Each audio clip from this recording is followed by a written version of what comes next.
वचनाकडे वळूया. आजचं वचन ऐकण्यासाठी आपण सर्वजण उत्सुक आहात अशी माझी आशा आहे. आणि आपण पाहत आहोत उत्पत्तीच्या पुस्तकातून काही संदेश बघत आहोत. आपण मागच्या आठवड्यामध्ये आपण काईन, जो आदामाचा ज्येष्ठ पुत्र काईन, त्याची वंशावळ त्याच्याविषयी पाहिलं आणि त्याच्यामधून परमेश्वर आपल्याला काय बोध करतो ते पाहिलं. मागच्या आठवड्यात मी सांगितलं की पुढच्या आठवड्यात म्हणजे आज आदामा दुसऱ्या वंशावळीविषयी आपण बोलणार आहोत. आदामाचीच दुसरी वंशावळ. आपण हेही पाहिलं की आदामाच्या वंशावळीचे दोन भाग झालेले आहेत. एक दुष्टाची वंशावळी म्हणजे काईनापासून निर्माण झालेली संतती, आणि आता शेत हा जो धार्मिक हाबेलाच्या जागी परमेश्वराने आदामाने हवेला दिलेला जो मुलगा होता त्याच्यापासून निर्माण झालेली पुढची संतती, आणि त्याला धार्मिकाची संतती असं म्हटलं जातं. आणि त्याच्याविषयी आज आपण पाहणार आहोत. आणि दोन्ही ज्या वंशावळ्या आहेत त्याच्यामधला विरोधाभास तो आपण पाहणार आहोत. त्याच्यासाठीचा आजचा आपला शास्त्रभाग आहे उत्पत्तीचा 5वा अध्याय. त्याच्या अगोदर उत्पत्तीच्या 4थ्या. आता कसं आहे की पवित्र शास्त्राची जी विभागणी झालेली आहे ती नंतर, म्हणजे वचनं, अध्याय वगैरे हे नंतर, फार नंतर झालेले आहेत. आणि त्याच्यामुळं त्या अगदी त्या विषयानुसारच विभागणी झाली असेल असं नव्हे. कारण मग शेताचा जो भाग आहे तो उत्पत्तीच्या 5व्या अध्यायात आला असता तरी व्यवस्थित झालं असतं. पण असो, तिथं असं आहे की आदामाला शेत झाला मुलगा, आणि काईनाने हबेलाचा वध केला म्हणून देवाने त्याच्या जागी दुसरे अपत्य दिले असं हव्वा म्हणाली. पण महत्त्वाची गोष्ट 26व्या वचनामध्ये आहे की त्या काळापासून लोक परमेश्वराच्या नावाने प्रार्थना करू लागले. म्हणजे तोपर्यंत, शेताचा जन्म होईपर्यंत लोक प्रार्थना करीत नव्हते. ते शेताचा जन्म झाल्यानंतर प्रार्थना करू लागले, हे आपल्याला पाहायला मिळतं. असो, तर आपण आजच्या भागाकडे जाऊया. आणि याच्या वचनाविषयी सांगायचं म्हणजे कालपर्यंत तरी मी काही तयार नव्हतो. म्हणजे असं वाटत होतं की दुसऱ्याला सांगावं. एकंदरीत कामाचा लोड भरपूर होता, परंतु काल संध्याकाळी 5-1 वाजेपर्यंत संपलं. आणि मग मी कामाला म्हणजे संदेशाची जुळवाजुळव वगैरे, मुद्दे शोधणे वगैरे तयारी सुरू केली. आणि त्यानुसार मग तो रात्री 12 वाजेपर्यंत सर्व टाईप वगैरे करून झालं. आणि आता मी तो तयार आहे. तर आपण पहिली 3 वचनं वाचूया उत्पत्तीच्या 5व्या अध्यायाची. आदामाच्या वंशावळीची नोंद येण्याप्रमाणे देवाने मनुष्य उत्पन्न केला, त्यावेळी त्याने तो आपल्याशी सदृश केला. त्याने त्यांना नर व नारी असे उत्पन्न केले. त्यांना आशीर्वाद दिला. त्यांना उत्पन्न केले त्यावेळी त्यांना आदाम म्हणजे मानव किंवा मनुष्य हे नाव दिले. आदाम 130 वर्षांचा झाल्यावर त्याला त्याच्याशी सदृश म्हणजे त्याच्या प्रतिरूपाचा मुलगा झाला. त्याचे नाव त्याने शेथ ठेविले. या ठिकाणी एक गोष्ट आपल्या लक्षात येईल किंवा आले असेल वचन वाचल्यानंतर, की देवाने नर व नारी म्हणजे पुरुष आणि स्त्री असे निर्माण केलं. आणि देवाने त्या दोघांनाही आदाम हे एकच नाव दिलेलं आहे. म्हणजे आदाम, पुरुषाला सुद्धा आदामच आणि स्त्रीला सुद्धा आदामच हे नाव दिलेलं आहे. हे आपल्या तिथे लक्षात येतं. आदाम म्हणजे जसं काय मनुष्य जात. यहुदी किंवा ज्यू इतिहासकार जोसेफस नावाचा जो ज्यू इतिहासकार आहे त्यांनी असं लिहिलेलं आहे. म्हणजे त्याचं पुस्तक आहे इथं, मी दाखवलं असतं तुम्हाला. जोसेफस म्हणून मोठं पुस्तक आहे ते. आणि त्या पुस्तकामध्ये आदामापासूनचा इतिहास म्हणजे बायबल व्यतिरिक्त जो बायबलमध्ये जी माहिती नाही ती त्याने दिलेली आहे त्याच्यामध्ये इतिहासामध्ये. का मागच्या आठवड्यात मी सांगितलं की बायबल हे इतिहासाचं पुस्तक नाही तर आध्यात्मिक पुस्तक आहे. आणि म्हणून जोसेफस वगैरे अशी जी पुस्तकं आहेत ती बायबल व्यतिरिक्त जी माहिती त्यावेळची होती इतिहासाची ती समजून घ्यायला सोपं पडतं. तर त्याच्यामध्ये त्यांनी काय सांगितलेलं आहे की आदाम म्हणजे तांबडा, लाल, कारण आदामाची निर्मिती लाल मातीपासून निर्माण झाली. लाल माती ही अधिक पोषक, सकस वगैरे असते असं काहीतरी त्यांनी सांगितलं. असो, आपल्या आजच्या विषयाचा मुद्द्यात काय संदेशाचा तो विषय नाही, परंतु एक आता सहज आठवलं म्हणून मी ते सांगतो. मी काही त्याच्यामध्ये संदेशामध्ये आजच्या ती नोंद केलेली नव्हती. चौथ्या अध्यायामध्ये जी वंशावळ दिलेली आहे आणि 5व्या अध्यायामध्ये जी वंशावळ दिलेली आहे, त्या दोन्ही वंशावळीमध्ये दोन्ही आदामाचीच आहे, मानवाचीच वंशावळ आहे, पण त्याच्यामध्ये खूप मोठा फरक आहे. तुमच्या लक्षात आलं असेल, खूप मोठा फरक आहे त्याच्यामध्ये की चौथ्या अध्यायामध्ये माणसं जगली हे सांगितलेलं आहे, त्यांनी काय केलं हे सांगितलेलं आहे, कसे शोध लावले, काय केलं वगैरे हे सगळं सांगितलेलं आहे. त्यांच्या पापांचा, त्यांच्या दुष्कर्मांचा आढावा घेतलेला आहे. परंतु ती माणसं किती वर्षे जगली आणि कधी मेली वगैरेचा काहीही उल्लेख केलेला नाही.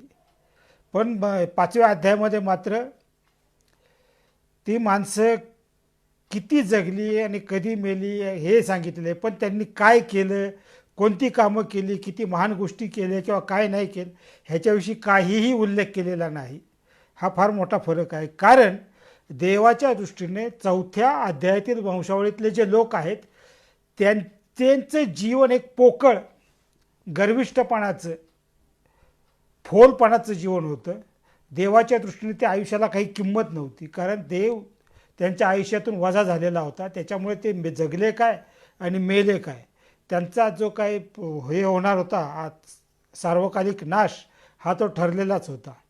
कारण ते लोक काही स्वतः पश्चाताप न करता, देवाने संधी दिली तरी तो पश्चाताप न करता देवासमोरून निघून गेला आणि त्या वंशामधून अधिकाधिक जास्तीत जास्त पापं होत गेली. हे आपण मागच्या आठवड्यात पाहिलं.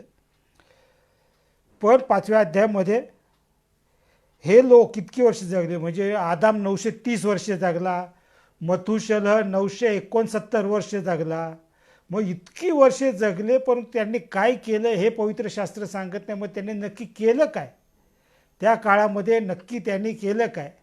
कधी आपण असा विचार करतो का, किंवा केला का, किंवा प्रश्न पडला का आपल्याला? आता प्रश्न पडण्याचं तसं काही कारण आहेच असे त्यातला काही भाग नाही, परंतु ते जे इतकी वर्षे जगले त्याच्यामध्ये एक गोष्ट आपल्या लक्षात घ्यायची, म्हणजे एक लेखकाने काय सांगितलं की नोहा म्हणजे शेतच्या वंशामध्ये पुढे जो 10व्या पिढीतला माणूस होता नोहा, आदामाच्या पिढीतला, त्या नोहाचा जो पहिला मुलगा झाला तो शेम. नोहाची 3 मुलं ना, शेम, हाम आणि याफेत. तर शेमचा जन्म झाल्यानंतर नोहा पुढं 400 वर्षे जगला. ठीक आहे. आणि पुढं जर आपण अजून अभ्यास केला तर शेमचा मृत्यू होण्याच्या अगोदर अब्राहमाचा मृत्यू झाला होता. म्हणजे नोहा, शेम, अब्राहम हे सगळे एका काळात जगले, ते एकत्रच होते त्या काळामध्ये, त्याच भागात राहत होते. त्यांच्या वयाच्या ह्याच्यानुसार जर आपण कॅल्क्युलेशन केलं तर शेम जिवंत होता, परंतु अब्राहम तोपर्यंत मरण पावला होता. म्हणजे शेमने स्वतः अब्राहमाला जलप्रलय जो काय झाला होता त्याच्याविषयी माहिती दिली असेल. त्याच्याही पुढे अजून असं अंदाज किंवा असं सांगितलं जातं की शेम फक्त अब्राहमाच्याच काळात जिवंत होता असं नव्हे, तर इसहाक आणि याकोब जिवंत होते त्यावेळेसुद्धा शेम जिवंत असण्याची शक्यता आहे, जी काय वर्षांची कॅल्क्युलेशन आपण केली त्याच्यानुसार. आता हे सांगण्याचं कारण कसं की लिखित 5वं वचन जे आहे तिथं सांगितलेलं आहे आदामाच्या वंशावळीची नोंद येण्याप्रमाणे. आता नोंद हा शब्द महत्त्वाचा आहे, कारण 26व्या जे दिलेलं आहे इतर ठिकाणी, त्या ठिकाणी नोंद वगैरे असं काही नाही आहे. पहा, कायनाच्या वंशावळीमध्ये जसं मौखिकच त्याची काही नोंद कोणी केली नाही, परंतु ही नोंद करून ठेवली. नोंद केली म्हणजे लिखाण केलं ना, लिहून ठेवलं कोणीतरी, त्याची नोंद केली गेली. मग आता नोंद केली गेली. आपल्याला माहीत आहे की हे पुस्तक, पहिली 5 पुस्तकं मोशेनी लिहिली, हे आपल्याला ठाऊक आहे. मोशेनी त्याला म्हणतात सुद्धा, मोशेचं ग्रंथपंचक. पण मोशेसाठी जे संदर्भ ग्रंथ त्यावेळेस काहीतरी उपलब्ध असणारच ना, कोणी ना कोणी. आता काय असं सांगितलं जातं की नोहाने हे लिहून ठेवलं असणार. तर म्हणजे लिहिण्याची कला, मला सांगायचं का, मागच्या आठवड्यामध्ये सुद्धा मी सांगितलं की जे इव्होल्युशन थिअरी जी आहे, उत्क्रांतीवाद जो आहे, तो पवित्र शास्त्राच्या आधारे कसा खोटा आहे हे आपल्या लक्षात येतं. म्हणजे काय शिकवलं जातं की मनुष्य पूर्वी गुहेत राहत होता, त्याला वगैरे माकडापासून उत्क्रांत झालं, त्याला लिहिता वाचता येत नव्हतं, खुणानी बोलत होता, असं तसं वगैरे वगैरे. परंतु 5व्या अध्यायामध्येच शब्द आहे की नोंद केली होती, म्हणजे लिहिलं होतं. म्हणजे सुरुवातीपासूनच लोकांना लिहिता वाचता येत होतं. देवाने ती कला त्यांना दिली होती. हा आपण त्याचा सहज अर्थ घेऊ शकतो. ते इव्होल्युशन किंवा उत्क्रांतीमुळे झालेलं नाही, हे आपण लक्षात घेऊ शकतो. असो, आणि म्हणून वंशावळ्याचा हा एक जर आपण पाहिलं, मत्तय ही जी वंशावळी आहे, उत्पत्ती 5मधली, नंतर उत्पत्ती 25मधली वंशावळी, पहिले इतिहासमधली वंशावळी, पुढं मत्तयमधली वंशावळी, लूकमधली वंशावळी, ह्या सर्व वंशावळ्या जर तुम्ही पाहिल्या तर ह्या सर्व वंशावळीमध्ये एकसारखेपणा आहे. त्याच्यामध्ये ही जी पहिली जी नावं आता उत्पत्ती 5मध्ये दिलेली आहेत तशीच एकसारखीच आहेत. म्हणजे त्याच्यामध्ये काही बनावटीपणा, नकलीपणा वगैरे काही नाही आहे. आणि हा मुद्दा मी पुढे स्पष्ट करेन मी काय सांगायचं आहे त्याच्यावरून. परंतु आता मला एवढं सांगायचं आहे की अशा प्रकारे लोक इतके वर्ष जगले आणि एवढ्या वर्षामध्ये त्यांनी काय केलं, काय कामं केली, काय शोध लावले वगैरे काही सांगितलेलं नाही. पवित्र शास्त्र त्याविषयी शांत राहतं. आपण थोडी कल्पना केली तर उत्पत्तीच्या 2ऱ्या अध्यायामध्ये परमेश्वराने मानवाला निर्माण केलं. आदाम आणि हवेला निर्माण केलं, आदामाला निर्माण केलं, मग आदामाची फासळी काढून हवा निर्माण केली. तर त्यांना निर्माण केल्यानंतर परमेश्वराने त्यांना आशीर्वाद दिला. काय आशीर्वाद दिला? फलद्रूप व्हा, बहुगुणित व्हा, पृथ्वी व्यापून टाका. काय आशीर्वाद दिला? फलद्रूप व्हा, बहुगुणित व्हा, पृथ्वी व्यापून टाका. फलद्रूप व्हा म्हणजे पुष्कळ संतती निर्माण करा. बहुगुणित व्हा, लोकसंख्या वाढली पाहिजे, वाढवा, आणि पृथ्वी व्यापून टाका. हा परमेश्वराने त्यांना आशीर्वाद आणि त्यांना ते काम सोपवलं होतं. आता हे काम करण्यासाठी म्हणजे त्या कामामध्ये एका लेखकाने तसं स्पष्ट केलेलं आहे की मग त्या काळामध्ये ते काय करत असावे, तर ते परमेश्वराने दिलेली आज्ञा पाळत होते, बहुगुणित होत होते. आणि दुसऱ्या एका लेखकाने काय म्हटलेलं आहे, त्या लेखकाचं नाव मला माहीत नाही, परंतु त्या लेखकाने काय सांगितलेलं आहे की नव्या करारामध्ये, लेखकाचं नाव आता लक्षात आलं, म्हणजे विटनेस ली नावाचा जो लेखक आहे किंवा देवाचा महान सेवक, आता होता किंवा आहे हे मला ठाऊक नाही, परंतु त्याचं एक पुस्तक माझ्याकडे आहे त्याच्यामध्ये. आणि त्यांनी सांगितलं की जुन्या करारामध्ये हे लोक देवाची आज्ञा पाळून बहुगुणित होत होते, त्या कामामध्ये व्यस्त होते. आणि नव्या कराराच्या दृष्टिकोनातून आपल्यावर सुद्धा देवाने किंवा येशू ख्रिस्ताने ही जबाबदारी टाकलेली आहे, आपल्याला बहुगुणित व्हायचं आहे. बहुगुणित व्हायचं आहे म्हणजे काय, तर आपल्याला फलदायी व्हायचं आहे. फलदायी व्हायचं आहे म्हणजे लोकांना सुवार्थ सांगून त्यांना ख्रिस्ताच्या राज्यात आणायचं आहे, त्यांचा नवा जन्म घडवून आणायचा आहे. ही जबाबदारी देवाने आपल्यावर सोपवलेली आहे. तो जागतिक अर्थ होता, जगिक दृष्टिकोनातून देवाने त्यांना तो दिलेला होता की पृथ्वी व्यापून टाका. परंतु आपल्यावर जी जबाबदारी आहे ती आध्यात्मिक जबाबदारी आहे की लोकांना ख्रिस्ताकडे आणायचं, लोकांना ख्रिस्ताची सुवार्थ सांगायची, त्यांचा नवीन जन्म पवित्र आत्म्याद्वारे व्हावा यासाठी कार्य करायचं. आणि तसं आपल्याला करायचं आहे. ही त्याच्यातला एक साधर्म्य त्यांनी त्या ठिकाणी जोडलेलं आहे. म्हणजे त्या ठिकाणी त्यांनी काय सांगितलं की सहज गमती जावं की समजा तुम्ही आदामाला त्यावेळेस विचारलं असतं, तर आदामा तुम्ही काय करताय, तू काय करतोस, तर त्यांनी सरळ निष्पापपणे निरागसपणे मी देवाची आज्ञा पूर्ण करत आहे, देवाचा हेतू जो आहे माझ्यासाठी तुम्ही पूर्ण करीत आहे.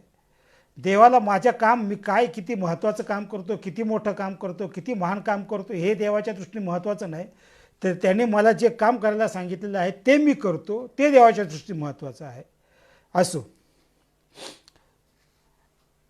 आता एक कॅल्क्युलेशननुसार जर बघायचं झालं तर आदाम 930 वर्ष जगला आणि ह्या 930 वर्षामध्ये आपण त्या वचनामध्ये पाहतो की त्याला 130 वर्षाचा झाल्यावर त्याला मुलगा झाला. शेत, काईन आणि हाबेल ती गोष्ट संपली आता, पण शेत, आणि शेत झाल्यानंतर तो पुढे किती वर्ष जगला ते सांगितलेलं आहे. आणि त्या काळात त्याला मुले आणि मुली झाल्या. किती मुलं झाली आणि किती मुली झाल्या हे सांगितलं नाही, परंतु कितीतरी झाले असतील.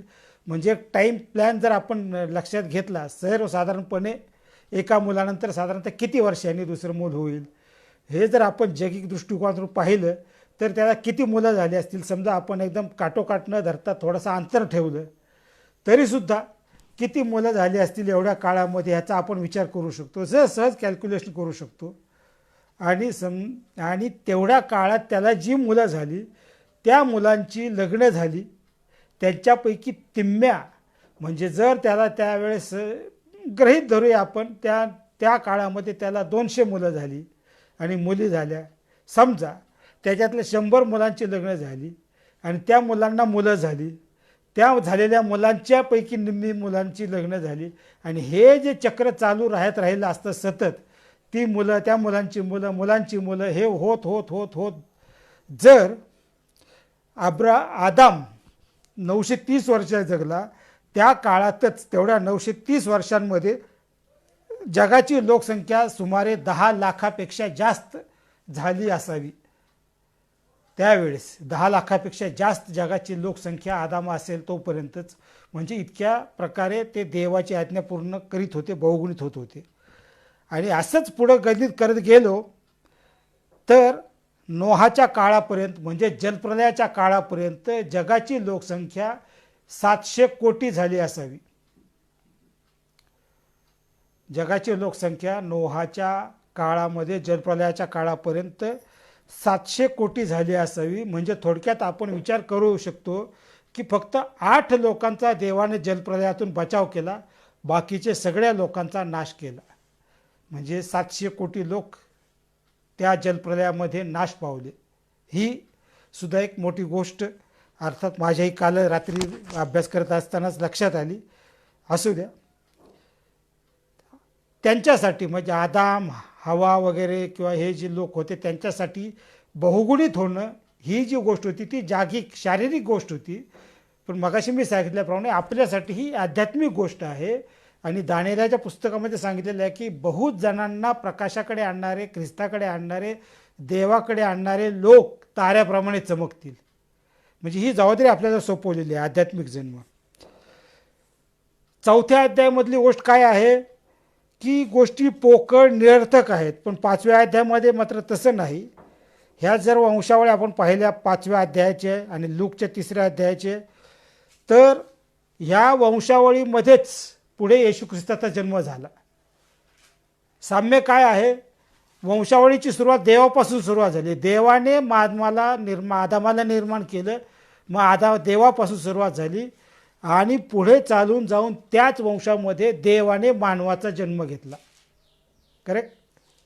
तिथं ती वंशावळ संपली नाही, परंतु तिथं मनुष्याचा पुत्र म्हणून येशू ख्रिस्ताने जन्म घेतला, देवाने जन्म घेतला. आता दुसरा महत्त्वाचा मुद्दा उत्पत्तीच्या 5व्या अध्यायामध्ये काय आहे की देवाने 5व्या अध्यायात मरणाचा उल्लेख 8 वेळा केलेला आहे. त्याला इतक्या वर्षाचा झाला, त्याला मुलगा झाला, मग तो पुन्हा इतकी वर्षे जगला आणि तो मेला. त्याला इतक्या वर्ष जगला, त्याला इतक्या वर्षाचा झाल्यावर मुलगा झाला, तो त्यानंतर इतकी वर्ष जगला आणि मेला. आता त्या वंशावळीमध्ये 10 नावं दिलेली आहेत, पण 8 वेळाचा उल्लेख आहे. कारण 7व्या पिढीचा जो आहे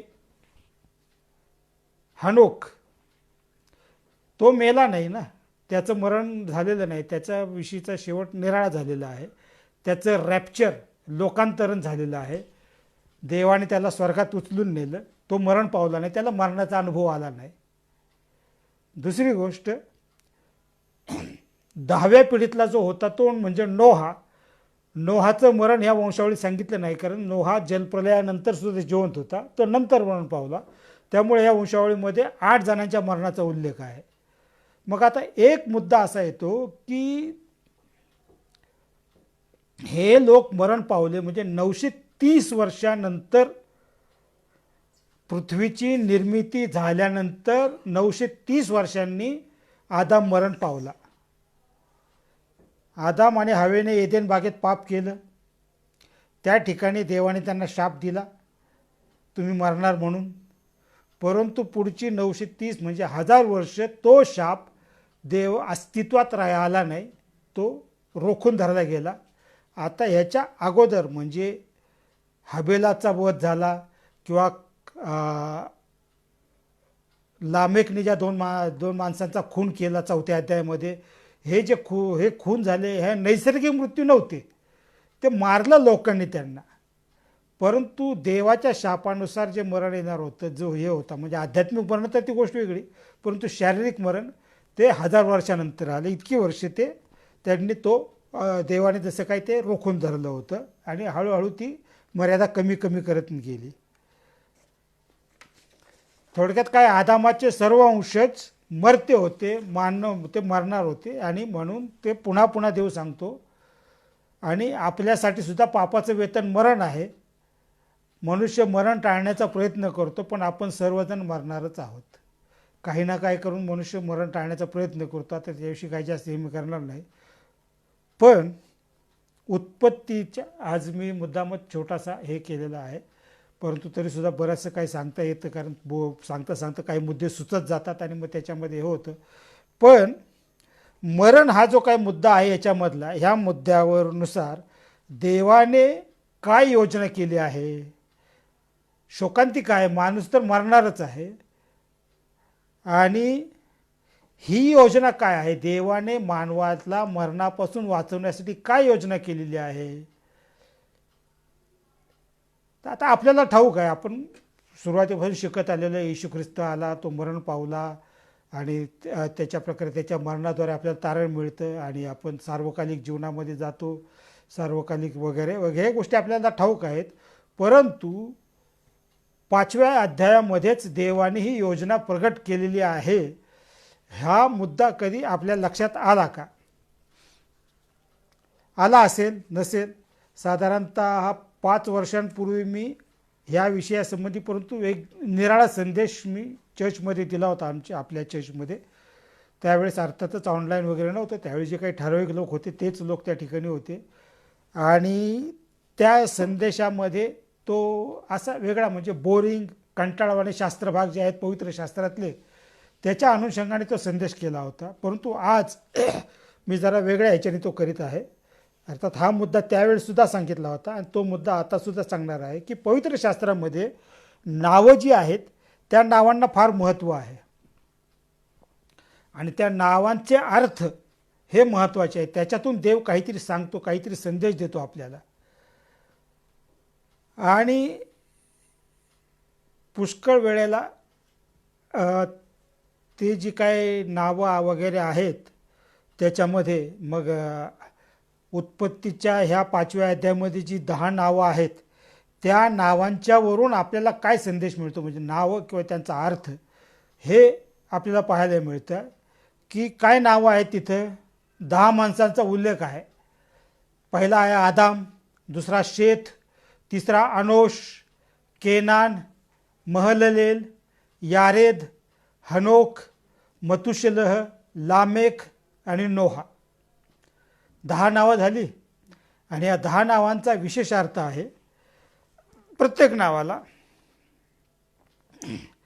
आदाम म्हणजे मनुष्य, हिब्रू भाषेत त्याचा दुसरा अर्थ होतो की तांबडा किंवा लाल. मग शेत, शेत म्हणजे नियुक्त केलेला, निवडलेला, नेमलेला. मग पुढं अनोश म्हणजे मर्त्य, मर्त्य म्हणजे मरणारा, मरण पावणारा. केनान, केनान म्हणजे काय, दुःख. केनान या नावाचा अर्थ होतो दुःख. महललेल ह्या नावाचा अर्थ होतो धन्यवादी देव. मथुशलह नाही, यारेद आहे त्याच्या अगोदर, नाही का. यारेद ह्या नावाचा अर्थ आहे की कम डाऊन, खाली येईल. खाली येईल. हनोक म्हणजे शिकवण, शिक्षण देणारा, शिकवण देणारा, शिकवणारा. मथुशलह ह्या नावाचा अर्थ काय होतो की त्याच्या मृत्यूने टिंबटिंब काय जे असेल ते येईल, त्याचा मृत्यू झाल्यानंतर ते होणार आहे. जे काय व्हायचं आहे देवाने जे ठरवलेलं आहे ते मथुशलह मेल्यानंतर होणार आहे असं. आता जैगिक दृष्टिकोनातून आपण जर पाहिलं नोहाच्या प्रलयाच्या काळात, तर मथुशलह मेल्यानंतर जलप्रलय झाला. म्हणजे ह्या नावाच्या कशा प्रकारे तो सांगड आहे हे आपण लक्षात घेऊ शकतो. परंतु हे जे शब्द आहेत आणि यांचे अर्थ, आता मी जे अर्थ सांगितले ह्या नावाचे, ते अर्थ ह्यांची जर आपण व्यवस्थित मांडणी केली, आता हे कसं आहे उलटे पालटे शब्दाचे, आता प्रत्येक भाषेचं एक वैशिष्ट्य असतं. आपण मराठीमध्ये ज्यावेळेस आपल्या मराठीची भाषा शैली कशी आहे, कर्ता कर्म क्रियापद, पहिला कर्ता मग कर्म म्हणजे जे काही काम आहे सब्जेक्ट आहे ते ऑब्जेक्ट आहे, आणि मग क्रियापद. त्याच्या उलट इंग्रजी भाषेमध्ये कसं आहे, कर्ता क्रियापद आणि कर्म. आता मी स्वतः भाषांतराचे काम करत असतो त्याच्यामुळे ह्या गोष्टीविषयी माझं जास्त लक्ष असतं. आणि भाषांतर करत असताना आपल्याला ते इंग्रजी वाक्याचं भाषांतर मराठी व्याकरणानुसार करावं लागतं. ज्यावेळेस पुलपिटवरून भाषांतर करतो त्यावेळेस त्याचं व्याकरण पाळायची गरज पडत नाही. माणसं सहज जसं इंग्रजी असेल तसंच बोलतात. परंतु जर ते लिहायला गेलं तर त्याचा काय अर्थबोध होणार नाही, कारण मराठी व्याकरणानुसार ते होत नाही. म्हणजे अगोदर कर्ताच झाला पाहिजे, मग कर्म झालं पाहिजे, मग क्रियापद झालं पाहिजे. ही जी वाक्यरचना आहे त्या वाक्यरचनेनुसारच हे हिब्रू भाषेचं सुद्धा व्याकरण आहे. हिब्रू भाषेमध्ये सुद्धा शब्दांची जी रचना आहे किंवा शब्दांची जी मांडणी आहे त्या मांडणीला काही विशिष्ट अर्थ आहे, आणि त्या मांडणीनुसार आत्ता मी जो अर्थ सांगणार आहे तो त्या बरोबर येतो, पण आपल्या ह्याच्यानुसार तो येत नाही. आणि म्हणून मी तो व्यवस्थित मांडतो. तो मांडल्यानंतर त्याचं काय होतं की माणसासाठी किंवा मानवासाठी मर्त्यपणाचे दुःख नियोजित केलेले आहे, ते त्याच्यासाठी ठरवलेलंच आहे. मनुष्य निश्चितच मारणार आहे. पण धन्यवादी देव खाली येऊन शिक्षण देईल, शिकवण देईल, आणि त्याच्या मृत्यूने नाउमेद झालेल्या मानवाला विसावा किंवा आराम मिळेल. म्हणजे लामेक या नावाचा अर्थ मी सांगायला विसरलो ना, की लामेक म्हणजे नाउमेद, निराश, आणि नोहा म्हणजे विसावा, आराम आणि सांत्वन. तर ह्या 10 नावांचे असे अर्थ आहेत. आणि ह्या 10 नावाची व्यवस्थित मांडणी केल्यानंतर काय होतं की मानवासाठी मर्त्यपणाचं दुःख नियोजित केलेलं आहे. माणूस मरणार ह्याच्यात काही वाद नाही. पण धन्यवादी देव म्हणजे स्वतः परमेश्वर देव खाली येऊन मानवाला शिक्षण देईल, त्याला शिकवेल, आणि त्याच्या मृत्यूने म्हणजे मानवाने निराश झालेल्या जो मनुष्य आहे त्याच्यामुळे मानवाला विसावा किंवा आराम मिळेल. त्याच्या मृत्यूने म्हणजे धन्यवादी देव म्हणजे ते येशू ख्रिस्ताविषयीचे भविष्य आहे. येशू ख्रिस्ताचा मृत्यू जो वधस्तंभावर होणार त्याच्यामुळे आपल्याला माणसाला विसावा, आराम मिळणार आहे. म्हणजे उत्पत्तीच्या 5व्या अध्यायामध्येच वंशावळ दिली. त्या वंशावळ जैविक दृष्टिकोनातून, ऐतिहासिक दृष्टिकोनातून पाहिलं तरी ती महत्त्वाची आहेच, पण आध्यात्मिक दृष्टिकोनामधून सुद्धा ती कशी महत्त्वाची आहे, आणि देवाने हे संदेश किंवा यामध्ये कशा प्रकारे ते लपवून ठेवलेलं आहे हे लक्षात येतं. आत्ता म्हणजे या बाबतीमध्ये काही थोडासा अभ्यास होता माझा, परंतु काल अभ्यास करत असताना माझ्या असं लक्षात आलं की मत्तय आणि लूक ह्याच्यामध्ये जी येशू ख्रिस्ताची वंशावळ दिलेली आहे त्याच्यामध्ये जवळजवळ काहीतरी 80 नावं आहेत, आणि त्या प्रत्येक नावाचा काहीतरी अर्थ आहे, आणि त्या ती सर्व नावाची व्यवस्थित मांडणी केल्यानंतर एक फार महत्त्वाचा संदेश परमेश्वराने सुरुवातीपासून आपल्याला दिलेला आहे त्याच्यामध्ये.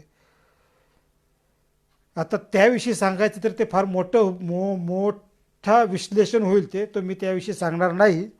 कसं जसे वेळ प्रसंग मिळेल त्या प्रकारे कसं बघता येईल आपल्याला, परंतु आजच्या ह्याच्यानुसार आपल्याला फक्त हे पाहायचं आहे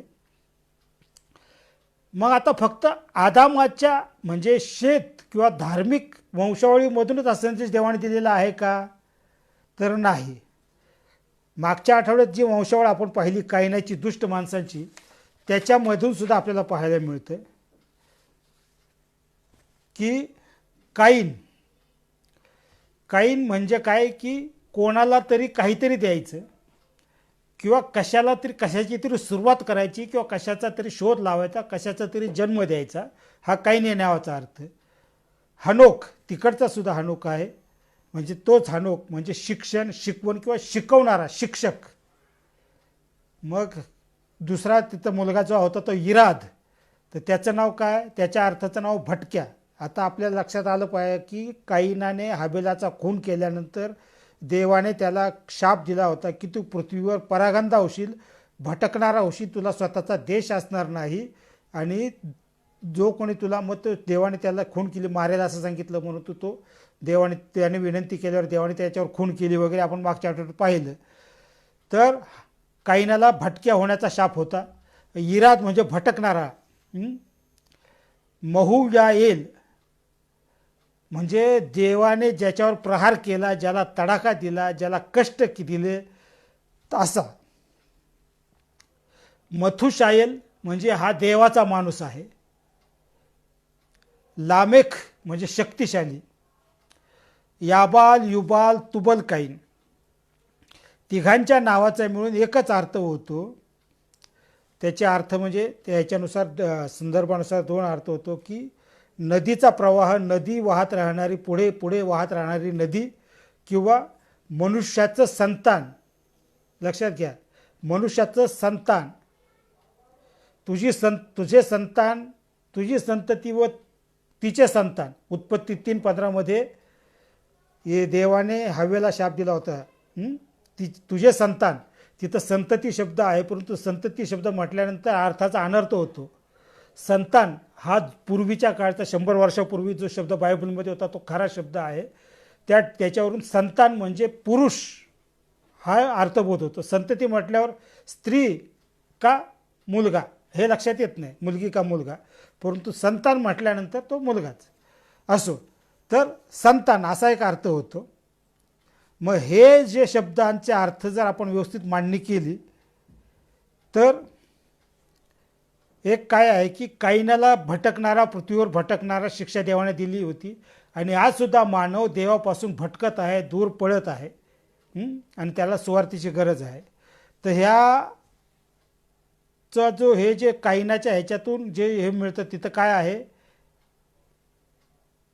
देव मनुष्याला भटक्या पुढच्या लोकांच्या शिक्षणाला पुढे आणले आहे. देवाने काय केलेलं आहे, भटक्या लोकांच्या शिक्षकाला पुढे आणलेले आहे. देवाने ज्याच्यावर प्रहार केला तो देवाचा सामर्थ्यशाली मनुष्य आहे. मनुष्याच्या संतानाने प्रवाहित केलेली नदी पुढे वाहत आहे.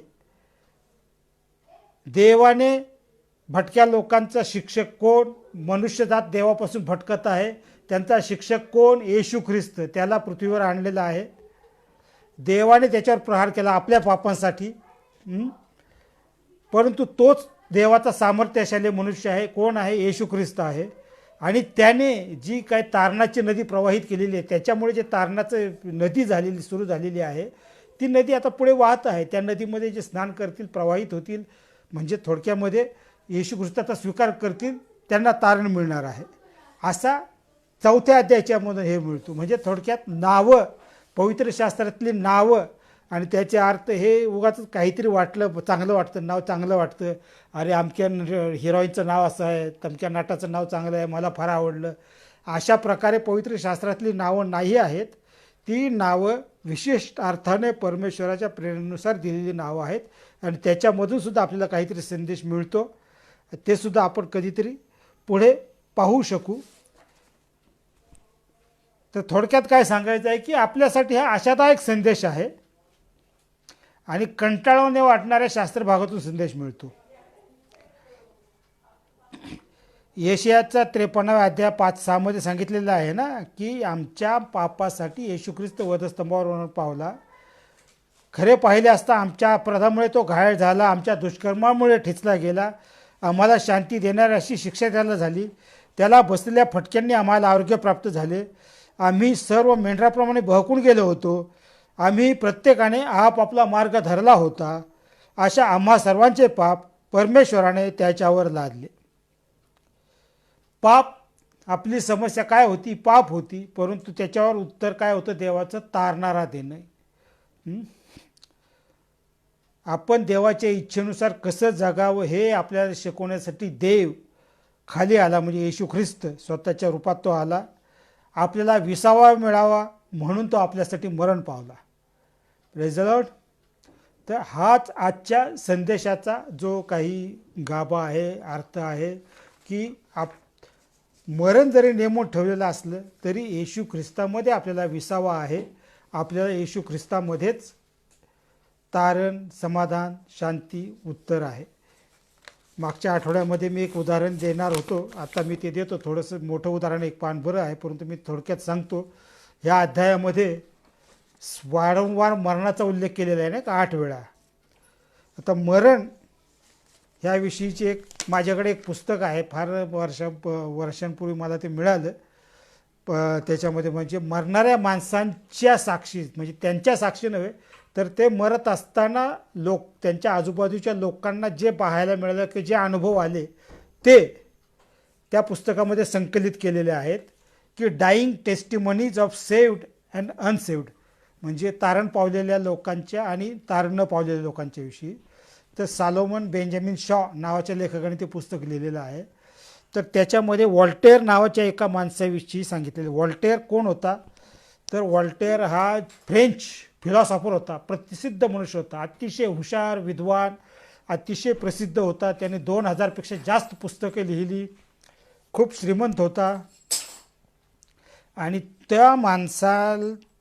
तो माणूस नास्तिक होता, देवावर विश्वास नसणारा होता. परंतु ज्या वेळेस त्याला अटॅक आला आणि आपण मरणार असं त्याला वाटलं, त्यावेळेस मात्र तो एकदम निराश झाला, एकदम दुःखी झाला, तडफडायला लागला. आणि त्यांनी प्रिस्टला, म्हणजे फादर, म्हणजे तो कॅथलिक, तसं मूळचा कॅथलिक याचा होता तो. आणि त्यांनी त्या फादरला बोलावलं आणि फादरकडे त्याने संयुक्त त्याची इच्छा व्हावी, देवाशी समेट व्हावा अशी त्याची इच्छा होती, म्हणून तो त्याला बोलावलं. परंतु शेवटी तारण, जसं आपल्याला ठाऊक आहे की ते कुठं आहे आणि कोणाकडे खऱ्या तारणाचा संदेश आहे, तर तो शेवटी जरी फादरकडे गेला तरी तारणाचा खरा संदेश त्यांच्याकडे नसतो. ते मरिया वगैरे या गोष्टी, त्याच्यामुळे त्याला काही झालं नाही, त्याचं काही तारण वगैरे नाही, मानसिक त्याला शांती मिळाली नाही. आणि परंतु ज्यावेळेस त्यांनी त्याला बोलावलं त्यावेळेस हे जे त्याचे स्तुती पाठक वगैरे गेले, ते त्याची अशी इच्छा होती की त्याने येशू ख्रिस्ताचा स्वीकार करू नये, म्हणून त्याला हे करण्यासाठी ते गेले. परंतु व्हॉल्टेअरने त्यांना शिव्या शाप देऊन खोलीच्या बाहेर काढलं. पळून जा, तुमच्यामुळेच माझ्यावर स्थिती आलेली. तुम्ही माझी खूप आयुष्यभर खूप स्तुती केली, मला हरभऱ्याच्या झाडावर चढवलं, माझं कोड कौतुक केलं, माझ्याभोवती आरत्या ओवाळल्या, फार केलं. परंतु काय, आता माझी ही स्थिती तुमच्यामुळे झाली. मी तसं झालं नसतं तर मी आज खऱ्या अर्थाने देवाकडचं माझं तारण झालेलं असतं, मला ही स्थिती पाहावी लागली नसती, त्यांना हडवून हे केलं असतं. आणि परंतु त्याच्या मनाला शांती मिळाली नाही. तो ओरडायचा, खूप आरडाओरडा करायचा, हे करायचा. आणि मग शेवटी त्याने काय केलं की मनाला शांती मिळावी म्हणून त्याने त्याच्या स्वतःची जी पापं आहेत ती सगळ्या पापांची यादी एक केली, कागदावर लिहून काढली, त्याच्यावर साक्षीदारांच्या सहाय्य घेतल्या. परंतु यादी करून उपयोग काय? त्याच्या मनाला शांती काही मिळाली नाही. कारण शांती देणारा येशू ख्रिस्त आहे, ते त्याने येशू ख्रिस्ताकडे कबूल करायला पाहिजे होतं, तसं त्याने केलं नाही. आणि शेवटी तो प्रचंड हे झाला. त्याच्या म्हातारपणाच्या काळामध्ये त्याची जी नर्स होती सेवा करायला ठेवली, ती म्हणाली की पुढं अख्ख्या जगाची संपत्ती जरी मला कुणी दिली तरी नास्तिक माणसाचा मृत्यू पाहायला मी कधी जाणार नाही, नास्तिक माणसाच्या मृत्यू मी कधी बघू शकणार नाही, सेवा करणार नाही, इतकं बेकार मरण असतं ते, माझ्याच्याने ते बघवणार नाही, असं ती म्हणाली. थोडक्यात सांगायची गोष्ट अशी की येशू ख्रिस्तकडे जर आपण जाणार नाही, आता त्याचं मरण इतके वेदनादायक झालं. आता सहज इतर लोकांचंही मरण, अगदी इतर नास्तिक लोकांचंही मरण इतके सहजासहजी, म्हणजे इतक्या वेदनेने होईल असं काही सांगता येत नाही. पटकन ॲक्सिडेंट होऊन मरू शकतो किंवा काही होऊ शकतं. आणि पुष्कळदा असं होतं की असं कसं, त्याला किती चांगलं मरण आलं, एवढा दुष्ट माणूस, एवढी दुष्ट बाई, पण तिला किती चांगलं मरण आलं. देवाचं काय योजना असते आपल्याला ठाऊक नाही, परंतु कठीण महत्त्वाची गोष्ट आहे की तारण होणं सार्वकालिक जीवनासाठी आपल्याला फक्त येशू ख्रिस्ताकडेच जाणं गरजेचं आहे. येशू ख्रिस्तामध्येच तारण आहे. मग आपण किती प्रसिद्ध असो, पैसे मिळवणारे असो, काहीही असो, परंतु जर येशू ख्रिस्त आपल्यामध्ये नसेल तर आपल्याला काहीही त्याचा उपयोग नाही. ह्या व्हॉल्टेअरची दुसरी गोष्ट ती खरी गोष्ट आहे की हा व्हॉल्टेअर म्हणाला होता की आजपासून 100 वर्षांनी पवित्र शास्त्र आणि बायबल आणि ख्रिस्ती धर्म जगातून पूर्णपणे नष्ट झालेला असेल, असं त्याने स्वतः म्हटलं होतं. आजपासून 100 वर्षांनी. पण त्याचं मरण झाल्यानंतर त्याचा जो बंगला होता किंवा त्याचं जे घर होतं, त्या घरामध्येच बायबल सोसायटीचं ऑफिस सुरू झालं. बायबल सोसायटीची प्रेस तिथे झाली की जिथून बायबल छापायला झाले. आणि म्हणजे थोडक्यात परमेश्वराने कसं कार्य केले की तो म्हणाला ख्रिस्ती धर्म मरेल, बायबल मरेल, परंतु त्याच्याच घरामध्ये बायबल सोसायटी झाली आणि बायबल तिथूनच छापायला सुरुवात झाली. असो, प्रेज द लॉर्ड. आजचा संदेश माझा संपलेला आहे. या ठिकाणी आपण संदेशाची समाप्ती करूया, शेवटची प्रार्थना करूया. आपण सर्वजण हा संदेश पुन्हा ऐकू, त्याच्यातून काय बोध होतो तो घेऊ, इतरांनाही ऐकायला देऊ. आणि अशा प्रकारे जरी आपण प्रत्यक्ष सेवा करीत नसू किंवा सांगत नसू किंवा सांगता येत नसेल तरीसुद्धा हे इतरांना ऐकायला सांगून त्यांना आपण सुवार्तेकडे ख्रिस्तामध्ये आणण्याचा प्रयत्न करूया. प्रार्थना करूया.